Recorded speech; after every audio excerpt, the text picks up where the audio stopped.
All right, let's dive deep. You're here because you're not just aiming to pass your NMLS SAFE exam. You're gunning for that perfect 100. And today, we're taking a truly exhaustive deep dive into one of the most crucial and often trickiest sections of that test, RESPA, the Real Estate Settlement Procedures Act. This isn't just an overview or, a quick skim of flashcards. Think of this as your personalized, precision-guided masterclass, designed to lock in every single crucial fact, every precise number, and every nuanced distinction you need to dominate the exam. Our mission is to transform you into a RESPA expert, not just someone who can recite rules. At its core, RESPA has three fundamental purposes. And trust me, these are constantly tested, so committing them to memory is your first critical step. First, it's about protecting consumers from excessive settlement costs and unearned fees. No hidden surprises or charges for phantom services. Second, it limits how much money creditors can demand for escrow accounts, preventing lenders from holding onto more of your money than absolutely necessary. And third, RESPA mandates clear, timely communication from loan servicers, ensuring you're kept in the loop long after your loan closes. These three pillars underpin everything we'll discuss today. What's truly essential for mastering the SAFE exam isn't just a general awareness of RESPA, but a granular understanding of its intricacies, right down to the specific regulatory language. We're going to meticulously dissect every timeline, every definition, and every prohibition that the exam loves to test, ensuring you not only know the answer, but understand why it's the answer. And speaking of specific, remember that RESPA is formally known as Regulation X, which you'll find codified at 12 CFR Section 024.1 at SEC. That specific citation is absolutely something to commit to memory. It's a favorite detail for exam questions. So what does this all mean for you, our dedicated learner, as you prepare for this high-stakes exam? It means we're going to go beyond the surface, breaking down the material line by line, pointing out exactly what you need to underline in your mental textbook. We'll clarify the subtle distinctions that trip up most test takers. Let's begin at the very foundation. RESPA's core purpose, and crucially for exam scenarios, who it actually applies to. Understanding the scope is half the battle. RESPA's foundation: purpose, scope, and applicability. Let's start with those three primary purposes of RESPA, because they are foundational and consistently appear on the exam. You need to know these cold, not just generally understand them, but be able to identify them distinctly when presented with choices, perhaps even tricky ones that sound similar but miss a key element. The first purpose, and this is a big one, is to protect consumers from excessive settlement costs and unearned fees. Think of this as the anti-predatory practices shield. Before RESPA was enacted back in 1974, it wasn't uncommon for consumers to face unexpected charges at closing or, to feel pressured into using certain service providers because of undisclosed referral fees. RESPA stepped in to bring transparency and fairness to these costs, ensuring that if you pay for service, that service was genuinely performed and the fee wasn't inflated for someone else's unearned profit. It's about ensuring fair pricing and preventing illegal kickbacks. Right, that fairness in pricing is huge. Second, RESPA is designed to limit the amount of funds creditors can require consumers to deposit into their escrow accounts. This might seem like a small detail, but it's a significant consumer protection. Escrow accounts hold funds for property taxes and insurance. Without regulation, a lender could potentially demand an excessive cushion, effectively tying up your money. RESPA puts a cap on this, allowing you to retain more of your own funds that could otherwise be earning interest for you, or simply being available for your personal use. It's about preventing lenders from overcollecting. Exactly. It keeps more money in the consumer's pocket, essentially. And third, RESPA aims to establish clear disclosures, policies, and procedures to facilitate timely communications between loan servicers and consumers. This aspect is often overlooked, but is absolutely vital, especially in the post-closing phase of a loan. It ensures transparency and responsiveness from the companies that manage your mortgage payments. This means clear statements, timely responses to inquiries, and defined procedures for handling errors or changes in servicing. It's about ensuring you, the borrower, are never left in the dark about your most significant financial commitment. If we connect this to the bigger picture, these 3 points truly define the why of RESPA. They're not just isolated rules, they form a comprehensive framework for consumer protection in the mortgage industry. The exam often tests your understanding of all these objectives in concert, not just one in isolation. For instance, knowing that the escrow limitations are part of RESPA's broader consumer protection purpose and not just an arbitrary accounting rule helps you understand its intent. They're distinct, yet interconnected, and the test writers know that a deep understanding of their combined purpose separates the top scores from the rest. For your exam, always remember that the Consumer Financial Protection Bureau, or CFPB, is the powerhouse responsible for enforcing RSB and issuing its regulations. They are the primary regulatory authority here, the agency that sets the specific rules and guidelines and those regulations. As we mentioned earlier, they're officially known as Regulation X, which is codified at 12 CFR, sections 024.1 et sec. Seriously, write that down, repeat it to yourself, memorize it. It's not at all uncommon for the exam to ask about the specific regulation name or its precise citation. Knowing that level of detail demonstrates mastery. Absolutely. Knowing Regulation X and that citation is non-negotiable for a perfect score. Here's where it truly gets insightful for exam scenarios, and where many test takers get tripped up if they don't understand the underlying principles. RESPA applies to what are called federally related mortgage loans. This isn't just a general phrase, it's a very specific legal definition. It means loans secured by a first or subordinate lien on residential property that meet specific federal connections. Think of it this way. If there's any federal footprint on the loan, whether it's through government insurance, direct regulation of the lender, or a government-backed buyer in the secondary market, RESPA is probably involved. You need to be able to quickly recognize these connections when presented with a scenario. So let's list out each type of covered loan, and I encourage you to commit these to memory as distinct categories, understanding the federal link for each. Okay, yeah, breaking down these categories is key. First, RESPA covers loans made with funds insured by the federal government. The classic example here is an FHA loan, which stands for Federal Housing Administration. That federal insurance immediately flags them as federally related. Second, it applies to loans made with collateral insured by the federal government, such as properties requiring federally mandated flood insurance. Third, loans made with funds from a lender regulated by the federal government or that has deposits insured by the federal government are covered. This includes depository institutions like banks and credit unions regulated by agencies like the FDIC or the NCUA. Their federal oversight brings their loans under RESPA. Right, the FDIC or NCUA connection is a big one for banks and credit unions. Fourth, loans intended for sale to Fannie Mae or Freddie Mac are federally related. These are government-sponsored enterprises, or GSEs, that buy mortgages from lenders, providing crucial liquidity to the housing market. Because they are government-backed, any loan they intend to purchase gains a federal connection, bringing it under RESPA's purview. Fifth, any loan made by a creditor regulated under the Truth in Lending Act, TIA, also falls under RESPA.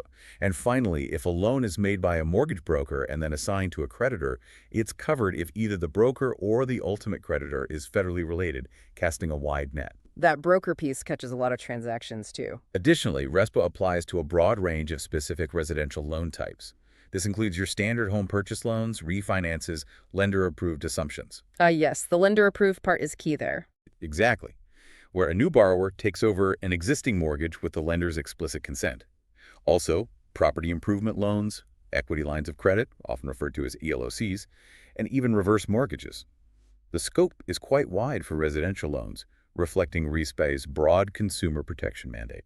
This raises an important question for your exam strategy. When you encounter a scenario, you need to quickly identify if the loan falls under any of these categories. It's not enough to just remember FHA loans. You need to internalize the underlying federal connection that triggers RSPA.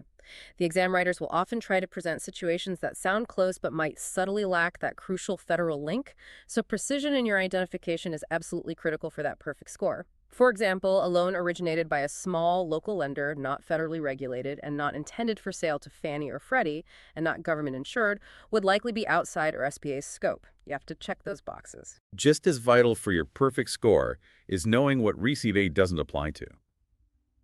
These are common trick questions on the exam because they rely on you knowing the exceptions rather than just the rules. The spirit of these exemptions generally centers around loans that aren't typical consumer-focused residential mortgages or that are purely temporary in nature. So let's list out each type of exempt loan, paying close attention to the crucial caveats. Okay, the exemptions, equally important. First, loans for business, commercial, or agricultural purposes are out. RESPA is explicitly focused on residential consumer transactions for 1 to 4 family dwellings, not large commercial ventures or farm loans. Simple enough. VCA, business, commercial, agricultural, exempt. Second, temporary financing, such as construction loans, is generally exempt. However, and this is a crucial caveat that the exam loves to test, if that construction loan may be converted to permanent financing by the same lender, then the exemption does not apply. That's a huge one. The same lender conversion caveat. Exactly. Think of it this way. If your original construction loan agreement already allows it to become your permanent mortgage with the same lender. RESPA says, hold on, that's essentially a mortgage from the start, and it is covered. This prevents lenders from trying to bypass disclosures by initially calling it a construction loan. Very tricky. You need to watch for that specific language. Third, loans secured by vacant land are generally exempt, unless the loan proceeds will be used to construct a residence on that land within 2 years from the settlement date. So that within 2 years condition is a critical qualifier here. The 2-year construction window. Another key number. If you're buying a plot of land and don't plan to build for 3 years, RESPA doesn't apply. But if you're taking out a land loan to build your dream home starting next month, that within 2 years brings it squarely under RESPA. Fourth, loan assumptions that are permissible without lender approval are exempt. Only lender-approved assumptions fall under RESPA's umbrella because they involve the lender's active participation in evaluation, making it a new federally related transaction. Makes sense. No lender involvement, no RESPA trigger there. Fifth, transactions for the sale of a closed loan to a purchaser in the secondary market are exempt. This refers to the sale of the mortgage itself between financial institutions, not the origination of a new loan to a consumer. It's a business-to-business transaction after the consumer's loan is already closed. Yeah, secondary market sales are completely different. And finally, loan conversions, when a new note is not required and the provisions are consistent with the original mortgage, are also exempt. These are not new loans, but rather minor modifications under specific limited conditions. What's truly fascinating here are these nuances, especially with construction loans and vacant land. The exam writers absolutely love to test those exceptions to the exemptions. It's not just about knowing what's exempt, but understanding the specific conditions that can remove an exemption and bring the loan back under RESPA's purview. Pay extremely close attention to those conditional phrases like maybe converted to permanent financing or within 2 years. If you encounter a scenario that includes those phrases, your RESPA alarm should be blaring. Definitely. Knowing the exceptions and the exceptions to the exceptions is crucial for 100%. 2. Navigating key definitions. The building blocks. All right, let's unpack this next critical section. Before we delve into the prohibited practices and the detailed disclosure requirements, we need to make absolutely sure we're speaking the same precise language. The SAFE exam will rigorously test your understanding of these specific definitions. Knowing these terms cold and being able to apply them correctly to various scenarios will be a cornerstone of dissecting complex questions and securing that perfect score. These aren't just dictionary definitions. They have specific legal meanings under RESPA. A settlement service is defined quite broadly under RESPA, encompassing any service provided in connection with a real estate settlement. This isn't just limited to the closing itself. It's a very expansive category designed to capture all the various players and services involved in a mortgage transaction. So when you think about it, think broadly. This includes services like loan origination, services provided by a mortgage broker, title services, which include everything from title searches to title insurance and title examinations, the preparation of loan documents, the rendering of credit reports or appraisals, and the actual conducting of settlement by a closing agent. Essentially, nearly every step in the mortgage process, from the first application to the final closing, involves a settlement service. This comprehensive scope ensures that RESPA's protections apply throughout the transaction. That's a really wide net. So basically, almost anything related to getting the mortgage done. Pretty much, yeah. This next definition, thing of value, is super important because it's far broader than just cash. Many test takers make the mistake of only thinking about monetary exchanges. A thing of value under RESPA is an expansive definition. It includes any payment, advance, loan, or service. And it gets very specific. It covers money, discounts, commissions, stock, opportunities to participate in a business venture, tickets to sporting events or concerts, and even services provided at special preferential rates. The key takeaway here is, if it has any discernible value, whether direct or indirect, whether tangible or intangible, it's considered a thing of value under RESPA's scrutiny. So those sports tickets a title company gives a loan officer, that counts. Absolutely. Imagine a scenario. A title company offers you front row tickets to a major concert after you refer them a loan. Even though it's not cash directly, that's absolutely a thing of value under RESPA because it could improperly influence your referrals. Or perhaps a real estate agent offers you a steep discount on their services if you recommend their preferred lender. That discount is a thing of value. The exam will definitely try to trip you up with these non-cash examples, so understand the breadth of this definition. A referral is an action, either written or oral, that affirmatively influences the selection of a provider of a settlement service. This is a critical definition, as it directly relates to RESPA's anti-kickback provisions. This raises an important question, which is directly addressed by Regulation X. Can you be compensated solely for a referral? Absolutely not. Regulation X clarifies this point with absolute precision. Any referral of a settlement service is not a compensable service.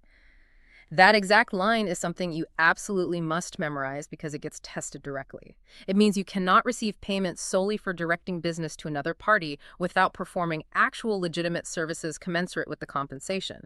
RESPA is effectively saying, no, you can't get a finder's fee just for telling your friend about a great service unless you actually do some work related to that service. Okay, so no payment just for the name drop, basically. You got to do real work. Exactly. Work has to be done for the compensation. This next term, agreement or understanding, is crucial because it doesn't have to be a signed, explicit contract.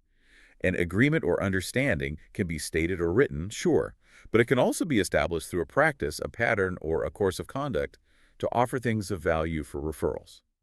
This means even an unspoken arrangement, if there's a clear history of reciprocal referrals leading to benefits, can be considered an agreement or understanding under RESPA. So it can be implied by how people act. Precisely.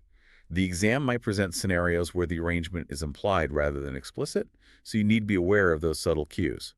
For example, if lender A consistently refers clients to title company B, and title company B consistently sends lender A expensive holiday gifts or takes their employees on lavish golf outings, even without a written agreement, a pattern of conduct could suggest an agreement or understanding for referrals in exchange for things of value. This is designed to prevent clever attempts to bypass the rules. What's truly fascinating here, and a frequently tested point, is the ownership interest component of an affiliated business arrangement, or AFBA. An AFBA is an arrangement where a person in a position to refer business has an ownership interest of more than 1% in a provider of settlement services. That more than 1% threshold is a number you absolutely must know for the exam. It's the critical differentiator for what constitutes an AFBA that requires specific disclosure. More than 1%. Got it. Not 1% or less, but more than 1%. Exactly. More than 1% triggers it. Furthermore, for profit sharing to be permissible in an FBA, 3 very specific conditions must be met, and these are absolutely critical for your exam. 1, the arrangement must be fully disclosed to the consumer at the time of the referral. Transparency is key. 2, the consumer cannot be required to use the affiliated provider. They must be given a clear choice to shop for alternative settlement service providers. This choice aspect is central. Can't force them to use your partner company. Right. And 3, the only thing of value received back by the referring party must be a legitimate return on their actual ownership interest, for instance. Dividends or distributions from profits earned from the ownership and services provided, not an additional referral fee for simply sending business. No extra payment just for the referral itself. Understanding these 3 conditions is vital. Disclosure, choice, and only return on ownership. Okay. Those are the 3 legs of a compliant FBA profit split. A mortgage broker is a straightforward, important distinction to remember for the exam. It's defined as a person, other than an employee of a lender, who renders origination services and acts as an intermediary between a borrower and a lender. The key distinction here is that they are not directly employed by the lender whose loan they are helping to originate. Instead, they serve as a bridge, finding the best loan products for the borrower from various lenders and facilitating the application process. This distinction is important because the responsibilities, particularly regarding disclosures, can sometimes shift between the broker and the lender depending on the context. Right. Knowing who's the broker versus who's the lender employee matters for responsibility. A markup is a concept that can be quite nuanced under RESPA, but understanding this distinction is absolutely critical for the exam. A markup occurs when there's an upcharge in the actual cost of a settlement service, and the lender or broker retains that additional fee. Now, here's the subtle but crucial point regarding its legality under RESPA Section 8. Think of it this way, using a clear analogy. Imagine a chef buys ingredients for $10 and then sells a delicious dish for $20. That $10 difference is the chef's markup. It's a unilateral profit for the services they performed. Under RESPA Section 8, a unilateral markup where one party keeps the entire upcharge fee without splitting it with another party does not violate RESPA's anti-kickback rule. The chef earned that markup because they cooked the meal. Okay, so if I charge more for a service I actually provided and keep it all myself, that's okay under Section 8. Under Section 8, yes. However, if that same chef then splits that extra $10 profit with the butcher who just recommended them to a customer, that's where RSP Section 8 is violated. Why? Because the butcher didn't do any cooking for that extra fee, they simply made a referral. So, splitting the upcharge between two parties, especially when no commensurate service is performed for that split fee, does violate Section 8. The splitting is the problem. It's not about the markup itself being inherently legal under ISPA Section 8, but rather the act of splitting that markup with another party when no legitimate earned service is performed for the split portion. This distinction is frequently tested, so internalize the unilateral is okay, splitting is not principle for Section 8. It's also worth noting, as a separate but related point, that the triety rule generally prohibits charging a consumer more than the actual amount received by the service provider, but that's a different regulation. For RESPA Section 8, your focus is squarely on the splitting of fees. Got it. Section 8 focus. No splitting unearned portions of markups. 3. Section 8 prohibitions. The heart of consumer protection. Here's where it truly gets impactful and, frankly, quite serious. Section 8 of RESPA is all about preventing kickbacks and unearned fees within the mortgage settlement process. This isn't just a high-stakes area for your exam. It's a cornerstone of consumer protection in the industry, and violations carry significant real-world penalties. Before RESPA, these kinds of backroom deals were a major source of inflated costs and consumer exploitation. Section 8 exists to shine a bright light on and ultimately stop those illegal arrangements. Exactly. Section 8 is the teeth of RESPA when it comes to fees and referrals. It's meticulously broken down into two subsections, both equally important for your understanding and for the exam. Section 8A specifically prohibits anyone from giving or accepting unearned fees, kickbacks, or things of value unless a commensurate amount of work is performed for that thing of value. This means you cannot receive payment solely for a referral without doing any actual legitimate work that justifies that payment. The emphasis here is on the earning of the fee. So 8A is the general no kickbacks for referrals rule. Pretty much. If a fee is paid, there must be a service rendered to earn that fee. For instance, a mortgage broker can receive a commission for originating a loan because they are performing origination services, taking the application, helping with documentation, submitting it to the lender. But they cannot receive an additional fee from a title company just for referring the client to them, as that title referral alone is not a compensable service. Then there's Section 8B, which specifically prohibits splitting fees for services that were not actually performed. This means no splitting fees if there was no legitimate service rendered by one or both parties to earn that fee. So 8B targets splitting fees when the work wasn't done. Exactly. It targets situations where two parties split a charge, but one or both of them didn't actually perform the service for which the fee was ostensibly collected. For example, if a lender charges a borrower a document preparation fee and then splits that fee with a third party who did no actual document preparation, that's a clear violation of Section 8B. The core principle for both 8A and 8B is about ensuring that every dollar paid for a settlement service corresponds to an actual legitimate service performed, preventing unnecessary costs from being passed on to the consumer. It's about ensuring value is exchanged for fees, not just referrals or imaginary services. Makes sense. Pay for what you actually get done, and don't pay people just for sending business your way. This is where people try to get clever, but RESPA is designed to be even smarter. A sham FBA, or a sham affiliated business arrangement, is a partnership or joint venture created solely to illegally split fees, but it's cunningly disguised as a legitimate affiliated business arrangement to try and circumvent the rules. It's an attempt to make an illegal kickback look like a legal return on an investment. For your exam, you need to know exactly how regulators spot these, because the test will present scenarios where you need to identify them. Right. These sham setups are designed to look legitimate on the surface. Regulators will scrutinize several criteria to determine if an entity is bona fide, meaning truly legitimate, and not just a front for illegal fee splitting. They examine if the entity has sufficient capital to operate independently. Is it actually financially viable on its own? Has its own employees? Does it have dedicated staff performing services? Or is it just a shell? Does it have its own office? Yes, operates from a separate office. Does it have its own distinct physical presence? Assumes actual business risks. Does it truly face the ups and downs of an independent company, or is its existence artificially propped up by referrals? And performs actual services. Is it genuinely performing settlement services or just acting as a pass-through for fees? So they look for real substance, not just a name on paper. Exactly. If an entity fails these tests, it's highly likely a sham created simply to facilitate illegal fee splitting. and it will be treated as a Section 8 violation.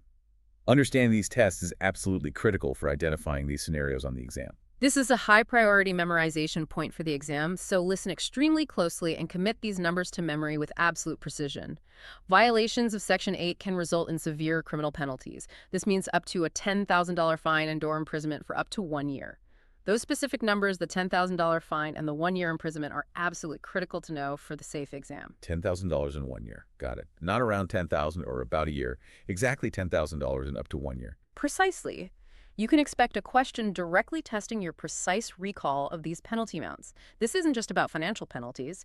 It can lead to jail time, underscoring the seriousness with which these violations are treated by regulators. 4. Critical timelines and disclosures. Know your dates. All right, let's unpack this next crucial section. If you want that perfect score, you must know your timelines and disclosures inside and out. The SAFE exam absolutely loves to test your precision here, often differentiating between similar-sounding deadlines or asking about specific exceptions. We're going to break this dense area down into logical, digestible chunks to help you organize and retain this vital information. Let's first tackle the timelines for getting started, the initial application and disclosures. Okay, the initial phase, 3 business days, is a big one here. Right. Then we'll move to the ongoing rules for servicing your loan, like escrow and transfers. And finally, we'll cover the crucial timelines if things unfortunately go wrong and you face delinquency. First up, the loan estimate, or LE. This must be provided no later than 3 business days after receiving a completed application. This is a hard deadline. And crucially, for this specific timeline, the general business day definition applies. Any day the creditor's offices are open to the public for substantially all business functions. So if they're open for business, even Saturday, that counts for the LE deadline. Correct. So if a bank is open even for a few hours on a Saturday to process applications, that Saturday counts as a business day for this purpose. This is key for calculating that 3-day window accurately. Next, we have the Your Home Loan Toolkit, which is also known as the Special Information Booklet. This is due no later than 3 business days after a mortgage or loan application for a purchase transaction is received or prepared. Purchase transaction only for the toolkit, not refis. That's a critical distinction. It's specifically for purchase transactions, not refinances or other loan types. And here's a crucial responsibility point for the exam. If a mortgage broker is used, it's their responsibility to provide this booklet to the consumer, not the ultimate lender. Broker provides the toolkit if a broker's involved. Okay. Now, for a crucial detail that often appears as a trick question, this booklet is not required for refinances, closed-end loans secured by a subordinate lien, like a second mortgage or a HELOC, or reverse mortgage loans. Why those exceptions again? Because the toolkit is specifically designed to educate consumers about the home purchase process, offering general guidance on shopping for a home and mortgage, which isn't as relevant for these other loan types. You absolutely must know those exceptions for your exam score. Refi, subordinate lien, reverse mortgage, no toolkit needed. Memorized. Good. Finally, within this initial 3 business days window, there's a specific rule for affiliated business arrangements. If an FBA referral is made by telephone, the borrower must receive the written disclosure within 3 business days after that call. Even if the initial referral is verbal, the written disclosure has a firm 3 business day deadline to ensure the consumer gets the formal information in writing promptly. Okay, so verbal referral triggers a 3-day written FBA disclosure deadline. Shifting slightly from the 3-day rule, the affiliated business arrangement disclosure has an immediate trigger for when it must be provided. It must be provided at the time of making the referral. This means right then and there, when the referral to an affiliated entity occurs, the disclosure needs to be given to the borrower. This ensures immediate transparency. Immediately, at time of referral. That's the primary rule. Now, here's a subtle but important distinction that the exam might test. If the lender actually requires the use of a particular settlement service provider, meaning they don't just refer but actively mandate its use, then the disclosure is due at the time of the loan application. Ah, the required use changes the timing to application time. Exactly. Pay close attention to that difference based on whether the use of the provider is simply referred or actively required. Also, for your exam, be aware of exactly what the FBA disclosure must contain. It's not just a generic form. It must clearly describe the business arrangement itself, including the nature of the relationship, and critically clearly state the exact ownership percentage that the referring party has in the affiliated business. Remember that 1% threshold. Gotta state that percentage. It also needs to provide an estimated range of costs for the affiliated provider's services, giving the borrower a sense of the potential fees. And crucially, it must prominently advise the borrower that they are not required to use that particular provider and are free to shop for alternative settlement service providers. This choice aspect is absolutely central to RESPA's consumer protection philosophy, empowering the borrower to make informed decisions. Description, ownership percentage, costs, and the not required statement, all essential elements. This next area, covering mortgage servicing and escrow accounts, is quite dense with many specific numbers and timelines, so let's break it down meticulously into manageable pieces. These numbers are prime exam material, so pay close attention. Okay, servicing and escrow. Lots of numbers coming up. 1. Servicing transfer. Servicing transfers, when your loan is sold from one servicer to another, have strict notice requirements designed to prevent your payment from going to the wrong place. The transfer servicer, which is the servicer leaving the loan, must provide notice to the consumer no less than 15 days before the effective date of the transfer. 15 days before from the old servicer. Correct. This gives the consumer advance warning and time to adjust. Conversely, the transferee servicer, the servicer taking over the loan, must provide notice no more than 15 days after the transfer. 15 days after from the new servicer. Right. This ensures timely confirmation of the new servicer. A combined notice from both servicers is permitted, but it must be provided to the consumer at least 15 days before the transfer's effective date, ensuring the consumer still gets timely pre-notification. And combined notice still needs that 15-day before window. Yes. Crucially, the servicing transfer notice must include several specific pieces of information it needs. The effective date of the transfer, the contact information, including a toll-free or collect call telephone number for both the transferor and transferee servicers, and a clear statement that the terms and conditions of the loan other than the servicing identity will not change as a result of the transfer. Effective date, contact info for both, and terms won't change. Got it. Memorize these specific timelines and the required contents of the notice. They are frequently tested. And this is a favorite exam question because it's a huge consumer protection. There's a payment grace period during a servicing transfer. During the 60-day period starting on the effective date of a servicing transfer, a payment sent to the transfer servicer on time, even if it goes to the old address, cannot be treated as late, and no late fee can be charged. 60 days. 60. That's the magic number for the payment grace period. Absolutely vital. That 60-day grace period is absolutely vital for consumer protection. Imagine a borrower who simply didn't get the notice in time or forgot about it. This 60-day window is their safety net, ensuring they aren't penalized for an honest mistake during a transition. This 60-day rule is a top priority for your memorize your send list. 2. Escrow analysis. Next, let's talk about escrow accounts, specifically the annual analysis performed by servicers. The allowable cushion, meaning extra funds a servicer can require you to keep in your escrow account beyond what's immediately needed for taxes and insurance, is limited to 1/6, 16th, or approximately 2 months, of the estimated total annual disbursements. 1/6, or 2 months worth. That's the max cushion. Memorize 16th. This 16th rule is a must-know number for the exam. Remember it as effectively 2 months' worth of cushion. This prevents servicers from holding excessive amounts of your money. For escrow surpluses, any escrow surplus of $50 or more must be refunded to the borrower within 30 days of the escrow analysis that reveals the surplus. $50 or more surplus means a refund within 30 days. $50 in 30 days. Okay. Both the $50 threshold and the 30-day refund period are critical numbers to memorize. If the surplus is less than $50, the servicer has the option to refund it or apply it to your next payment. But for $50 or more, it's mandatory to refund. Now, for shortages, the rules vary based on the amount of the shortage. If a shortage is less than 1 month's escrow payment, the servicer has a few options. They may do nothing, they can require repayment within 30 days, or they can require repayment in 2 or more equal monthly payments. Less than 1 month short. Do nothing, demand in 30 days, or spread over 2+ months. Options. Right. However, if the shortage is equal to or more than 1 month's payment, the servicer has different options. They may do nothing, or they must allow repayment over a minimum of 12 months. 1 month or more short. Do nothing, or spread over at least 12 months. Protects the borrower from a big hit. Exactly. This protects consumers from having to make a large lump sum payment if a significant shortage occurs. Understand these different options for handling shortages based on their severity. It's a nuanced point the exam can test. 3. Initial escrow account statement. Regarding escrow account statements, the initial escrow account statement is typically given at settlement. However, If it's not provided at closing, the lender has 45 days from settlement to deliver it. 45 days post-closing for the initial escrow statement, if not given at closing. And a new servicer, upon taking over servicing, must provide an initial statement within 60 days of the date the transfer occurs. Okay, different timing for a new servicer 60 days after transfer. Need to keep those straight. 45 days for a lender, 60 days for a new servicer. Note the different timelines here. 45 days for the originating lender, 60 days for a new servicer. Very important distinction. 4. Annual escrow account statement.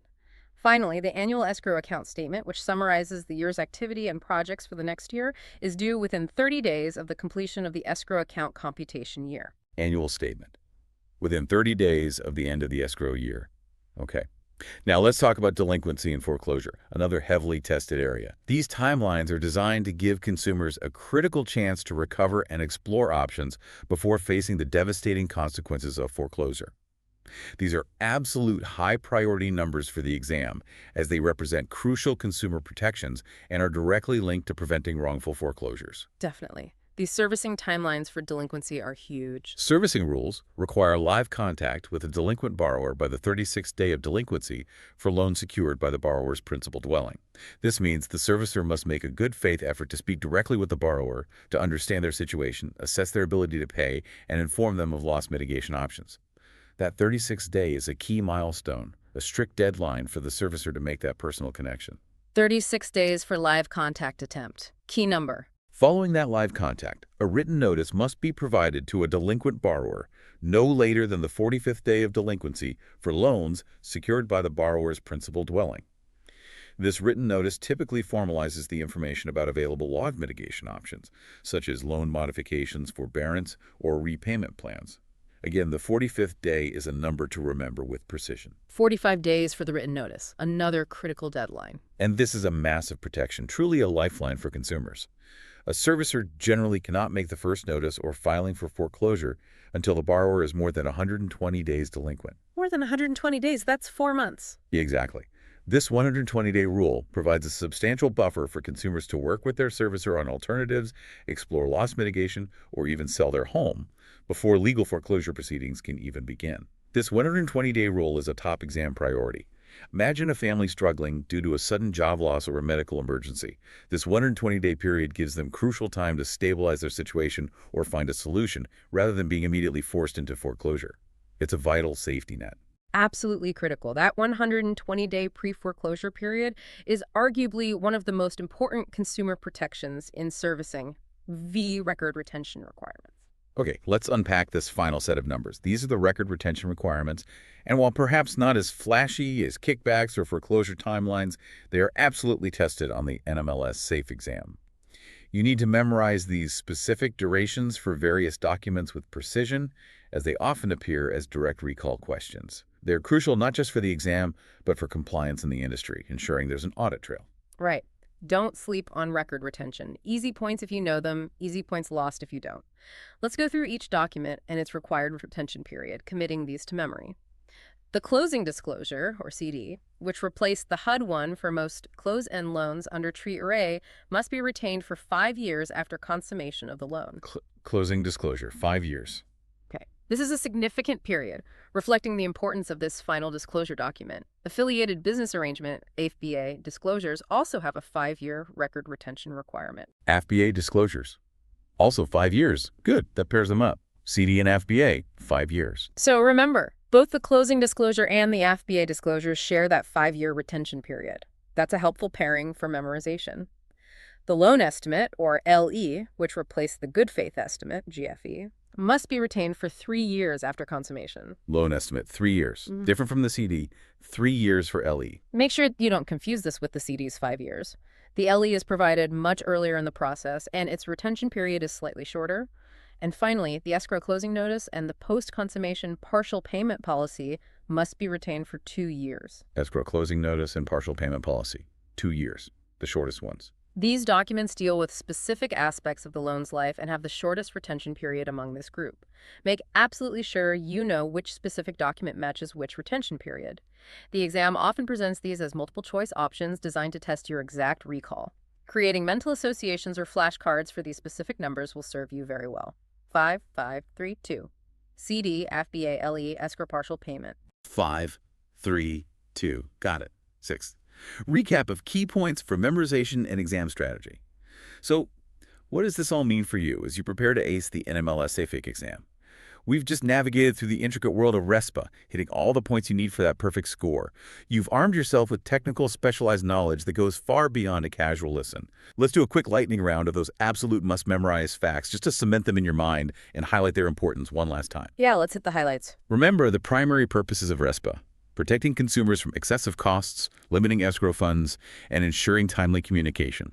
That governing regulation is Regulation X, codified as 12 CFR, Section 024.1 et sequin for absolute precision. Reg X, gotta know it. Section 8 prohibitions are critical. Absolutely no kickbacks and no splitting fees for unperformed services. And the Section 8 penalties: a stern $10,000 fine and/or 1 year imprisonment. TNT in 1 year. Memorize it. For markups, remember the crucial distinction. A unilateral markup, where one party keeps the entire upcharge fee, is okay under Section 8. But splitting that upcharge fee with another party when no service is rendered is a direct violation. Unilateral, okay, splitting bad under Section 8. For affiliated business arrangements, AFBA, the threshold is more than 1% ownership. The consumer cannot be required to use the provider, and any return must only be on the legitimate ownership interest, not an unearned referral fee. 1%, no required use, return on ownership only. Regarding escrow accounts, the allowable cushion is 1/16th of the annual disbursements, which translates to roughly 2 months. 16th cushion. Any escrow surplus of $50 or more must be refunded within 30 days. $50 surplus, 30-day refund. For foreclosure prevention, a servicer must wait until a borrower is more than 120 days delinquent before making the first notice or filing. 120 days delinquent before foreclosure starts. Huge. And don't forget the servicing transfer grace period of 60 days where payments sent to the old servicer are still considered on time. 60-day payment grace period on transfer. Finally, recall the TREAT integration. The loan estimate, LE, and closing disclosure, CD, replace the old good faith estimate, GFE, and HUD-1 for most closed-end loans, simplifying the disclosure landscape. LE replaced GFE, CD replaced HUD-1. This raises an important question. How do you approach these numerous details on the exam to maximize your score? My strategic advice is to focus your study not just on rote memorization, but on applying these rules. Understand the specific numbers, the precise definitions, and especially the key exceptions to the rules. Understanding the why behind RESPA, its intent to protect consumers, helps in general comprehension, but precise recall of these exact elements will directly translate to points on your score. So knowing the rule isn't enough. You have to apply it to scenarios. Exactly. Practice identifying scenarios where these rules apply or are violated. The exam isn't just about knowing the rule in isolation, but about applying it accurately to given situations. Work through practice questions that test these nuances. By mastering the application, you'll find the memorization comes much more naturally, and you'll be well on your way to that perfect score. You've just completed a deep dive into RESPA that goes far beyond a casual listen or a quick study session. You've armed yourself with the technical, specialized knowledge, the crucial details, and the precise numbers needed to conquer this vital section of the SAFE exam. We covered every crucial detail, big and small, because that's what a perfect score demands, and that's what true mastery looks like. You now have a solid, highly detailed foundation for tackling those tough RESPA questions with confidence. If we connect this to the bigger picture, beyond just passing your exam, think about how RESPA's regulations, particularly around disclosures, fee transparency, and servicing practices, profoundly contribute to consumer confidence and the overall integrity of the mortgage industry. What happens when these rules are not upheld? It erodes trust, increases costs, and can have devastating impacts on individuals and the broader housing market. Understanding RESPA isn't just about a test score, it's about becoming a responsible and ethical professional who protects the integrity of the housing finance system. Keep diving deep, keep learning, and keep that perfect score in sight. You've got this.